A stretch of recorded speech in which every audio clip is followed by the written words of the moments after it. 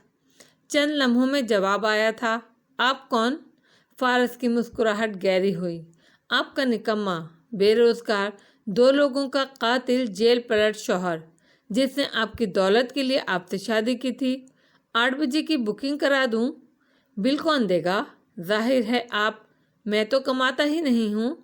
کرا دو۔ ہوں، اور وہ اس کا چہرہ تصور کر سکتا تھا۔ سر جھٹک کر لکھتی ہوں۔ یہی ہے، بالکل یہی۔ سعدی اب اس عورت کے ساتھ جھک کر کھڑا اسکرین کو دیکھتے ہوئے کہہ رہا تھا۔ اس کی آنکھیں چمک رہی تھیں، بالآخر امید نظر آنے لگی تھی۔ چینی عورت نے اسکرین کا رخ ان دونوں کی طرف پھیرا تو وہ بھی غور سے دیکھنے لگے۔ وہاں ایک خوبصورت نوجوان لڑکی کا چہرہ نظر آتا تھا۔ اسکن ٹون بھی مناسب حد تک بھری جا چکی تھی اور اسکیچ کسی اصل تصویر کے قریب قریب ہی تھا۔ تمہیں یقین ہے اس کے نقوش ایسے ہی تھے؟ فارس نے سنجیدگی سے اسے مخاطب کیا۔ سعدی نے پورے وثوق سے سر اثبات میں ہلایا۔ اس کا نام ڈاکٹر مایا تھا۔ وہ روز میری پٹی کے لیے آتی تھی اور گڈ کاپس جیسی باتیں کرتی تھی۔ مجھے اس کی شکل یاد ہے، 90% یہی شکل تھی اس کی۔ اب کیا کرنا ہے ہمیں؟ اس اہم گواہ کو کیسے ڈھونڈنا ہے؟ اگر تو وہ پاکستانی ہوئی تو مل جائے گی، احمد اپنی جگہ سے اٹھتے ہوئے بولا۔ وہ پاکستانی ہی تھی، جتنی اردو اس کی صاف تھی اور جتنی جلدی وہ مجھے بات بات پر اینٹی بایوٹک کے کورس پر لگا دیتی تھی، وہ پاکستانی ڈاکٹر ہی تھی۔ وہ بہت سنجیدگی سے بولا تھا۔ اسے ہاشم یہاں سے لے کر گیا تھا۔ دوبارہ وہ نظر نہیں آئی۔ یقیناً واپس آ گئی ہوگی، لیکن تم اسے کیسے ڈھونڈو گے احمد؟ بالخصوص اب جب کہ تم جاب لیس ہو۔ فارس نے دھیرے سے فقرہ مکمل کیا۔ احمد نے صرف ایک تیز نظر اس پر ڈالی اور پھر سعدی کو دیکھا۔ یہ کم عمر لڑکی ہے، گریجویٹ ہوئے زیادہ عرصہ نہیں ہوا ہوگا۔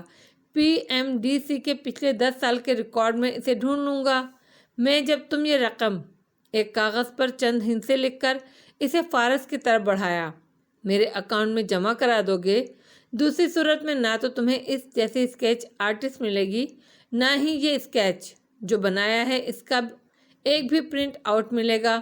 جس کو بھی ہائر کرو گے وہ ہاشم کو بتا دے گا۔ سو اب فیصلہ کرنے کے لیے تمہارے پاس 10 سیکنڈ ہیں اور وائر ٹرانسفر کے لیے 1 منٹ۔ اور پھر گھڑی دیکھی۔ 59، 68، 67۔ اچھا۔ فارس نے برا منہ بنا کر اسے دیکھا۔ موبائل آن کرتے ہوئے اس کاغذ کو پکڑا۔ نقوش تن گئے تھے اور ماتھے پر بل پڑ گئے۔ وہ منہ میں کچھ بڑبڑاتا ہوا موبائل پر بٹن دبانے لگا۔ احمد نے ایک دوسرا کاغذ سعدی کی طرف بڑھایا۔ میری کنسلٹی فیس جو آپ ادا کریں گے، کیونکہ آن لائن بینکنگ تو آپ کی بھی ایکٹیو ہے۔ جب سعدی اسے گھورتا رہا تو اس نے زور دے کر کہا، مطلب میں اس اسکیچ کو ڈیلیٹ کرا دوں؟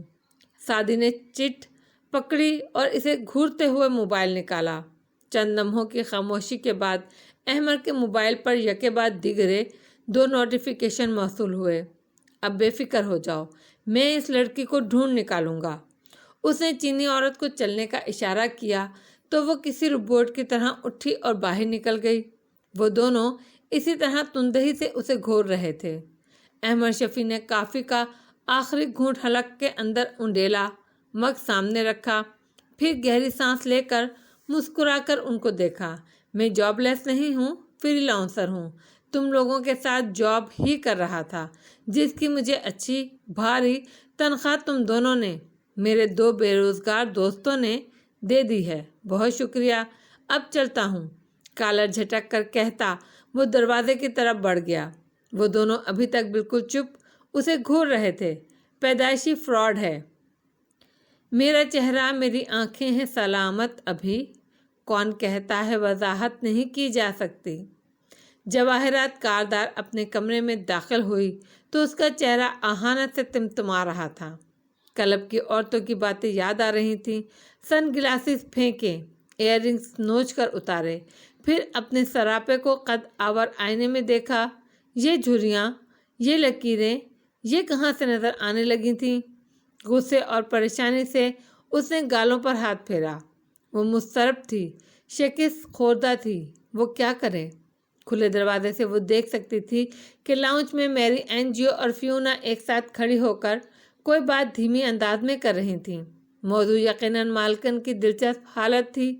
یہاں کھڑے کیا کر رہے ہو؟ جاؤ اپنا کام کرو، جاؤ، وہ چلا کر کفن پھاڑ انداز میں بولی تھی۔ میری پلٹ گئی، فیونا رہ گئی۔ ہاشم صاحب کا حکم ہے، آپ کی طبیعت درست نہیں، آپ کو اکیلا نہ چھوڑوں۔ مجھے آپ کے 10 میٹر قریب کے دائرہ کار میں رہنے کا حکم دیا ہے، اس لیے مجھے آپ کے کمرے کے باہر رہنا ہوگا۔ میں معذرت چاہتی ہوں میم، مگر اس کا انداز معذرت چاہنے والا نہیں تھا۔ وہ اس کی آنکھوں میں آنکھیں ڈال کر بولی تھی، لبوں پر مسکان جلوہ گر تھی۔ دفع ہو جاؤ، اس سے پہلے میں تمہاری جان لے لوں۔ وہ سرخ بھبھوکا چہرے کے ساتھ چلائی تھی۔ فیونا نے ادب سے سر کو خم دیا اور اس کے دروازے کے ساتھ رکھے اسٹول پر جا بیٹھی۔ اس کا انداز فاتحانہ تھا۔ جو کرنا ہے اب کر لو۔ جواہرات اس پر جھپٹنا ہی چاہتی تھی، گویا اسے ناخنوں سے نوچ کھائے گی، مگر اوپر سے زینے اترتا نوشیروان نظر آیا تو وہ رکی۔ وہ بیزار سارا فولیے میں نیچے آتا دکھائی دے رہا تھا۔ شیرو، وہ آنکھوں میں آنسو بھرے اس کی طرف لپکی۔ وہ آخری زینے تک پہنچ گیا تھا۔ ایک بیزار نظر اس پر ڈالی۔ آپ کو کیا ہوا؟ دیکھ رہے ہو تمہارا بھائی کیا کر رہا ہے میرے ساتھ؟ اب اسے پرواہ نہ تھی کہ کون سنتا ہے کون نہیں۔ وہ مجھے سزا دے رہا ہے، وہ مجھے اذیت دے رہا ہے۔ میرا قصور کیا ہے؟ میں نے صرف وہی کرنا چاہا جس سے اس کے مسئلے کم ہوں۔ تو میں کیا کروں ممی؟ وہ اس کے قریب سے گزر کر آگے بڑھ گیا اور سینٹرل ٹیبل سے ریموٹ اٹھا کر ٹی وی آن کیا۔ دیوار پہ نصب دیو ہیکل اسکرین چمک اٹھی۔ جواہرات ہتھیلیوں سے آنکھیں رگڑ کر جلدی جلدی بولی، تم مجھ سے بات کرو، اس سے کہو وہ اپنا رویہ بدلے۔ بھائی میری نسبت آپ کی زیادہ سنتا ہے ممی، آپ دونوں کا آپس میں زیادہ اچھا رابطہ ہے۔ مجھے پٹوانا ہو یا علیشہ کے شیئرز واپس خرید کر مجھے کمپنی سے کک آؤٹ کرنا ہو، ہر چیز آپ دونوں جیسے پہلے طے کرتے تھے ویسے ہی کر لیں۔ نوشیروان، میں تمہاری ماں ہوں، وہ بے یقینی سے چلائی، اور آپ نے مجھے یہی سکھایا ہے۔ وہ ترہم زدہ نظریں اس پر ڈال کر بولا کہ ہمیشہ اپنا مفاد دیکھو، کبھی بڑے بھائی کی غلط باتوں پر اس کو ٹوکو نہیں، بس پیسہ خرچ کرو، سکون سے عیش کرو۔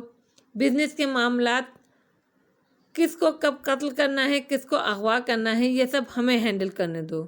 آپ نے مجھے کبھی کچھ ہینڈل کرنا سکھایا ہی نہیں، کبھی بڑا ہونے ہی نہیں دیا، تو اب میں اس قابل ہی نہیں ہوں کہ آپ کا مسئلہ حل کر سکوں۔ تم، اس کی آنکھوں سے آنسو گرنے لگے،